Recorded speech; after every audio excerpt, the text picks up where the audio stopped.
2026-yilda Yevropani 6 ta davlatiga 20 kunlik sayohat qilib, nimalarni ko'rdim va qancha pul sarfladim? Like bosib qo'ying, narxlari oxirida.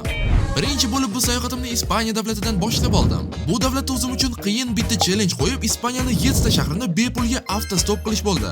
Bu sayohatimda Ispaniyaning eng chiroyli shaharlarini ko'rib, Sevilla, Malaga, Granada, Madrid va yana kichkina shaharlarda ham bo'ldim. Keyin esa Ispaniyadan Yevropaning eng arzon shaharlaridan biriga uchib ketdim. Vengriya Budapest shahri unchalik turistik joy bo'lmasa ham, kechqurun bu yerdagi atmosferaga vobshe gap yo'q. U yerdan avtobusga o'tirib ertaklar shahri Pragaga o'tdik. Hammaga mashhur bo'lgan Karlov most, Praganing eski shahri va hatto svetoforli eng tor ko'cha ham aynan shu shaharda joylashgan. U yerdan esa Niderlandiyaning Amsterdam shahriga samolyotda yo'l oldim. Amsterdam o'zining chiroyli va uzun kanallari bilan mashhur. Minus tarafi shahar ancha turistik bo'lib, narxlar ham shunga yarasha qimmat. Orada Belgiyaning Bryussel shahriga ham o'tishga ulgurib oldik. Xullas, u yerdan oxirgi manzilimizga Fransiya Parij shahriga yo'l oldim. Eyfel minorasi desa nima u deydigan odam dunyoda bo'lmasa kerak. Undan tashqari Louvre muzeyi, Triumf arkasi va hattoki Parijning eng tepasidan zo'r vid ochiladigan Bazilika Montmartre haqida ham esdan chiqarmadik. Xullas 20 kun umuman sezilmasdan vobshe tez o'tib ketdi. Xarajatlarga kelsak, ketishimdan oldin albatta obuna bo'lib qo'yishni unutmang. Aytgancha, sizga ham Yevropaga viza kerak bo'lsa, direktdan bemalol murojaat qilsangiz bo'ladi.